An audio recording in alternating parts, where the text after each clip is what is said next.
Bismillahirrahmanirrahim. Assalamualaikum warahmatullahi wabarakatuh. Alhamdulillahi rabbil alamin. Wabihi nasta'in ala umuri dunya waddin. Wassalatu wassalamu ala asrafil anbiya'i wal mursalin. Sayyidina wa maulana Muhammadin wa ala alihi wa sahbihi ajma'in. Amma ba'du.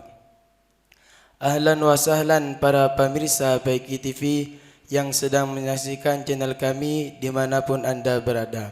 Semoga selalu dimuliakan oleh Allah Subhanahu wa Ta'ala.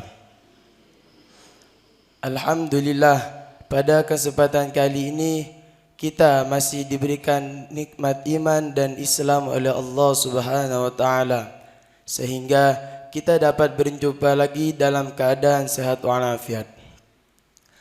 Alhamdulillah, di tengah kita telah hadir guru mulia kita Syekhuna Kiai Haji Lutfi Basari, pengasuh pesantren ilmu Al-Quran Singosari Malang.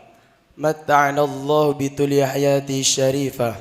Baiklah, sebelum kita tanya-tanya kepada beliau, ayo ajak keluarga dan sahabat kita agar tidak ketinggalan ilmu yang bermanfaat yang kita akan tanyakan kepada beliau nanti. Assalamualaikum Pak Kiai. Waalaikumsalam warahmatullahi wabarakatuh. Kaifa halukum? Saya sehat, alhamdulillah, dapat perlindungan dari Allah. Alhamdulillah. Alhamdulillah, senang rasanya dapat bertemu beliau dalam keadaan sehat walafiat. Semoga dengan pertemuan kali ini kita dapat menambah keberkahan dalam kehidupan kita semua. Amin ya rabbal alamin. Pak Kiai, saya ingin bertanya. Ya, silakan. Di kampung saya terdapat beberapa orang yang menganut ajaran Wahidiyah dan mereka memiliki amalan-amalan tertentu, di antaranya sholawat Wahidiyah. Yang saya tanyakan, apakah boleh kita mengamalkan sholawat Wahidiyah dan apakah ajaran Wahidiyah tidak menyimpang dari aswaja? Sholawat Wahidiyah itu kalau tidak salah dulunya di Kediri ya, pusatnya di Kediri. Itu kalau tokoh-tokoh NU zaman dahulu kala, termasuk juga dari pengasuh Lirboyo zaman dahulu kala, yang saya pernah dengar itu melarang santri-santri Lirboyo agar tidak ikut sholawat Wahidiyah, begitu. Demikian juga tokoh-tokoh NU zaman dahulu kala yang lain-lain itu melarang warga NU ikut sholawat Wahidiyah. Kalau saya ya tidak mau ikut juga, begitu ya. Kalau barangkali isi teksnya itu ya biasa-biasa saja itu. Cuman saya pernah dengar dari salah satu alumni Lirboyo zaman dahulu kala, sekarang kiainya sudah wafat, seorang kiai itu di masjid atau musola pesantren Lirboyo zaman dahulu kala itu ada tulisan santri Lirboyo dilarang ikut sholawat Wahidiyah, begitu ya. Nah ini kan hidup di zaman dahulu kala. Kalau kita orang sekarang kan tidak tahu juga, hanya riwayat dari beberapa kiai. Maka ya saya mengikuti anjuran kiai-kiai sepuh tersebut yang mereka sudah wafat. Nah itu saya mendengar seperti itu, berarti ya tidak usah ngikuti sholawat Wahidiyah, begitu ya. Kemudian saya pernah tanya kepada beberapa orang yang saya anggap mengerti apa itu sholawat Wahidiyah, itu kata mereka, gitu. Saya tidak mendalami tentang Wahidiyah itu karena saya memang tidak suka ikut seperti itu ya. Karena saya tahu dari beberapa kiai-kiai sepuh yang melarang itu, ya sudah, saya sama ta'atan saja. Cuman ada keyakinan yang tidak benar terhadap sholawat Wahidiyah. Kalau tidak salah begini, ada keyakinan siapa orang yang ikut kelompok sholawat Wahidiyah maka seluruh keluarganya dijamin masuk surga tanpa hisab, tanpa ada perhitungan, seperti itu. Nah ini yang saya hanya dengar-dengar saja. Tapi ya begini, saya mengajak kepada para santri, gak usah ikut sholawat Wahidiyah. Sholawat masih banyak yang tidak dipermasalahkan oleh para ulama, begitu ya. Jadi baik Ini selawat-selawat seperti mengamalkan selawat naria, begitu kan masih banyak. Selawat al-fatih masih banyak daripada mengikuti satu kegiatan tapi kegiatan itu justru menjadi pro kontra, begitu. Di antara juga yang dipro kontrakan yang saya dengar karena selawat wahidiyah itu kebiasaannya menangis-nangis di malam hari sehingga mengganggu tetangga kanan dan kiri dari musola yang ditempati atau masjid yang ditempati, begitu dan seterusnya. Ya kita cari yang aman-aman saja lah gitu ya, nggak usah ikut mengamalkan salawat wahidiyah, itu lebih aman. Masih banyak salawat-salawat ulama-ulama salaf terdahulu yang jauh lebih baik. Kalau salawat wahidiyah kan karangannya orang sekarang kan begitu ya. Jelas? Jelas. Baik. Pak Kiai, saya mau bertanya. Tetangga saya yang di kampung, ia sedang mencalonkan diri untuk menjadi caleg.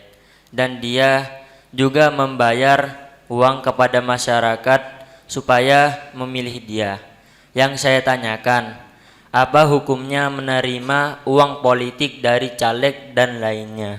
Di dalam bahasa nasional yang saya katakan agak keren gitu ya, namanya money politik. Alias politik uang. Politik uang, money politik. Nah itu bayar sana bayar sini. Itu yang jelas namanya riswah atau suap. Menyuap itu hukumnya haram, begitu ya. Menyuap itu diancam masuk neraka, pelaku dan penerimanya. Nabi SAW bersabda, la'anallah ar-rashi wal murtashi. Semoga Allah pasti melaknat penyogok dan yang disogok, penyuap dan yang disuap. Begitu, pasti ini karena sabda Nabi Muhammad SAW. Di dalam sabda yang lain, Nabi SAW juga mengatakan ar-rashi wal murtashi finnar. Gitu ya. Orang yang menyogok dan yang disogok itu calon penduduk neraka. Jadi gimana? Mau enggak disuap? Suaranya dibeli? Enggak. Kenapa kau enggak mau? Takut masuk neraka. Takut masuk neraka, ya begitu ya.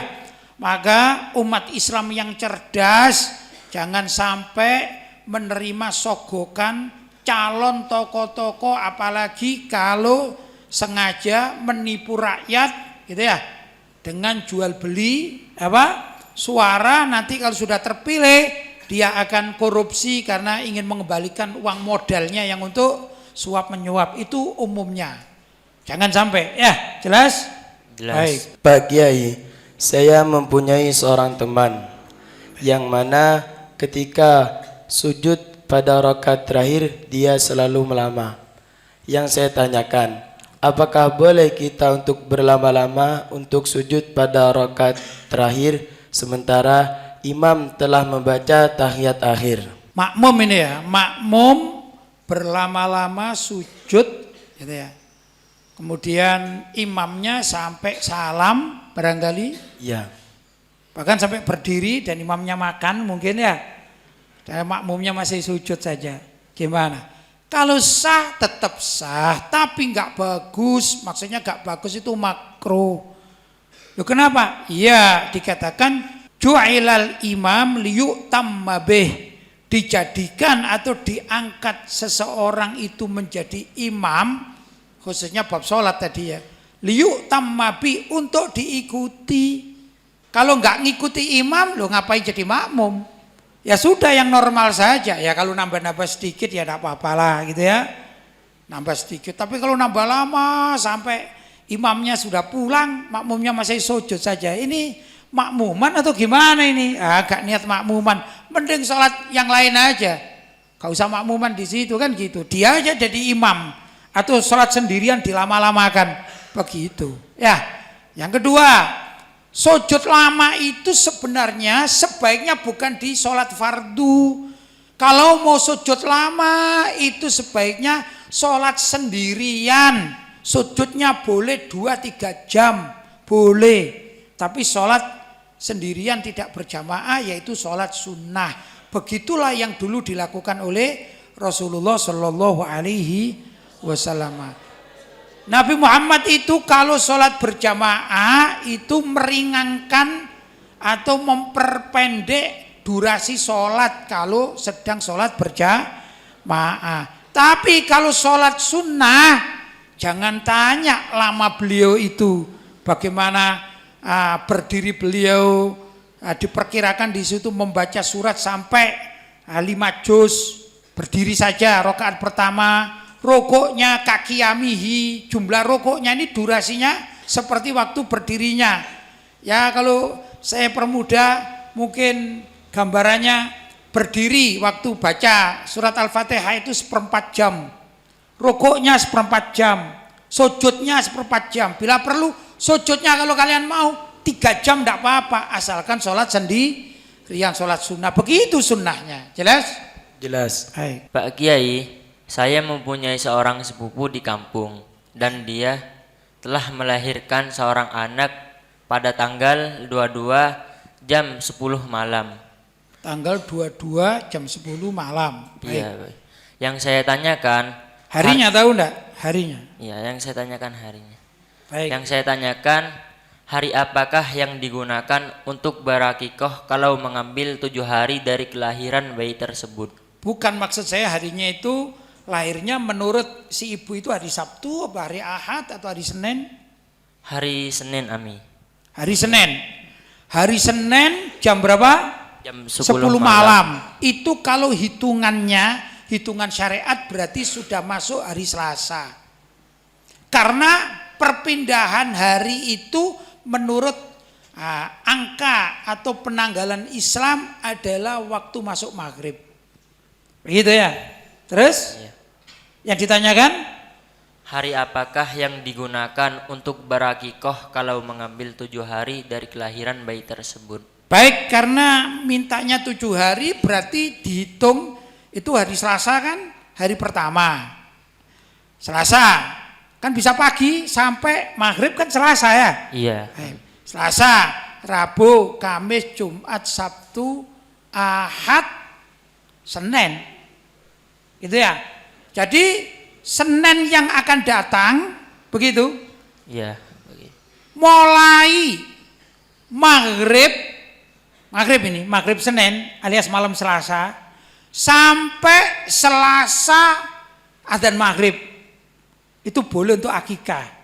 Ya apa maksudnya? Tergantung ngundangnya. Orang akikah kan ngundang masyarakat.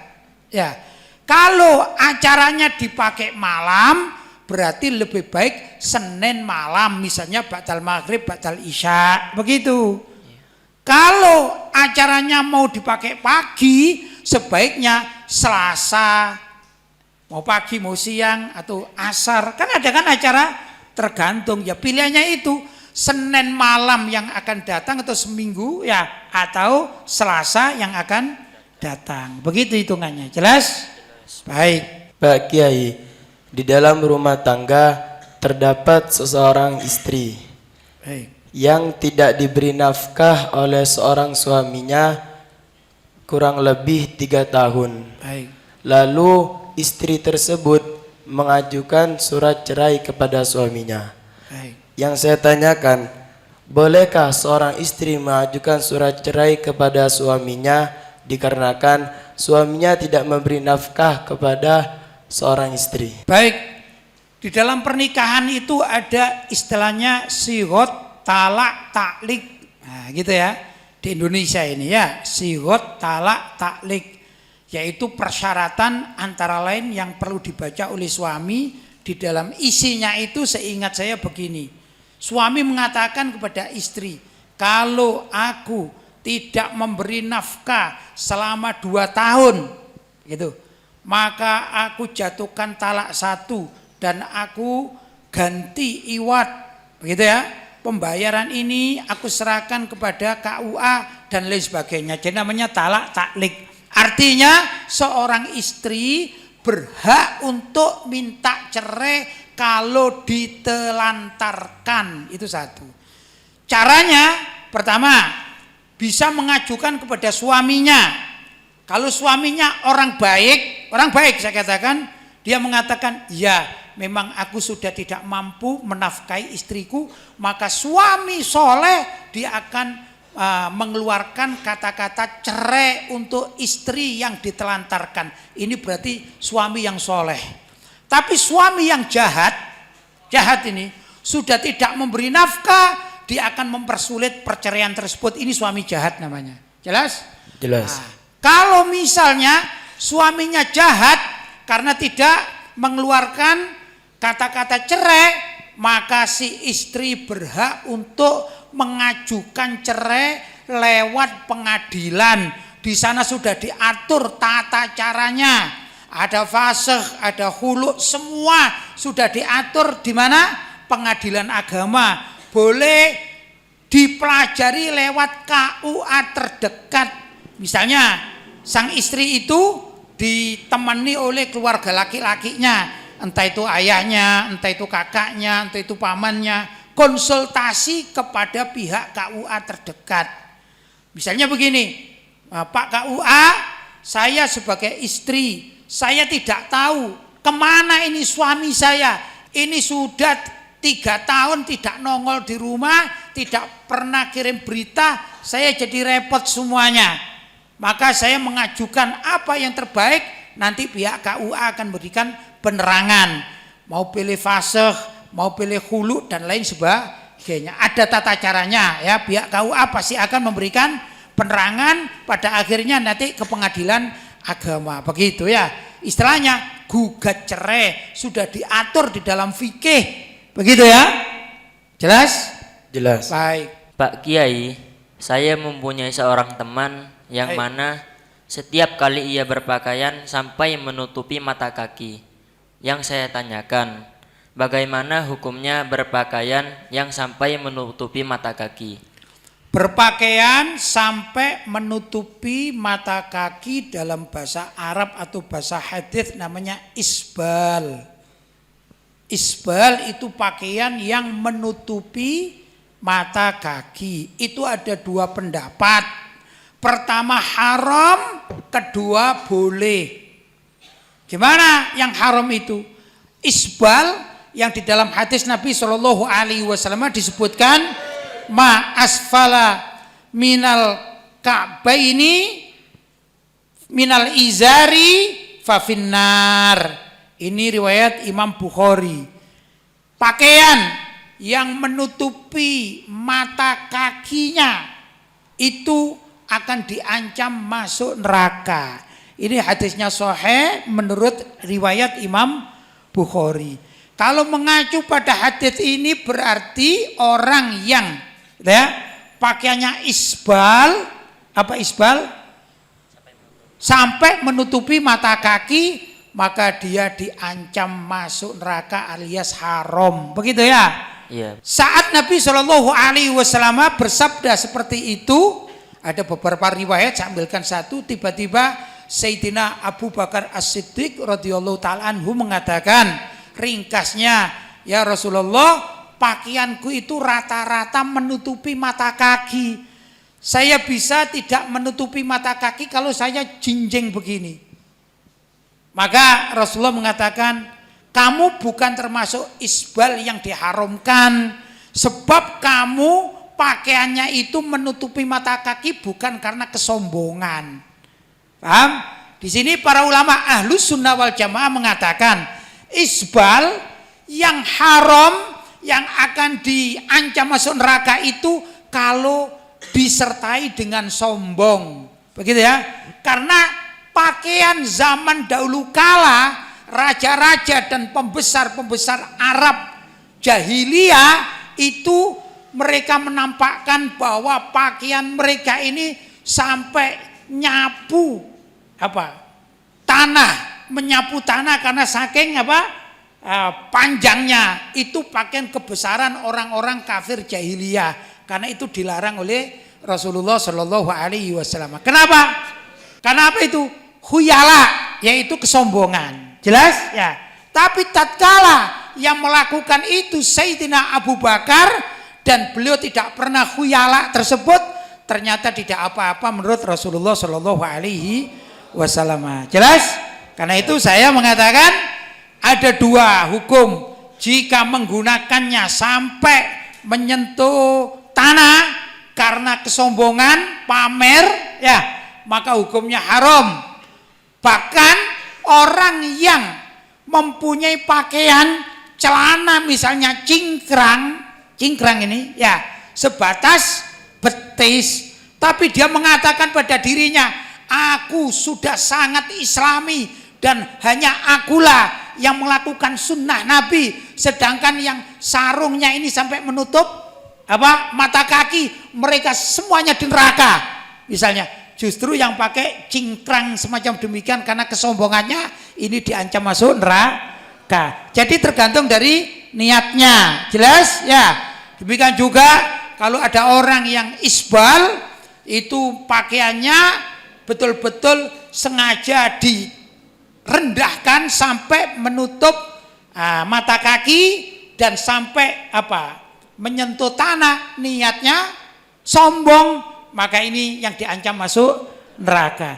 Tapi ada kan di antara masyarakat, mungkin juga di kalangan para santri, ada orang itu memang nggak bisa berpakaian yang rapi.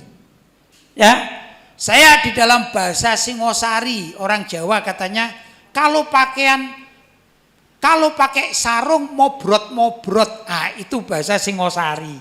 Ya, bahasa Jawa. Maksudnya apa? Nggak bisa rapi. Ya memang anaknya begitu. Apakah yang demikian tiba-tiba diancam masuk neraka? Ya enggak. Memang biasanya dia ini nggak bisa rapi. Ya tadi bahasa pesantrennya mobrot. Dia tidak punya rasa sombong, pamer, enggak.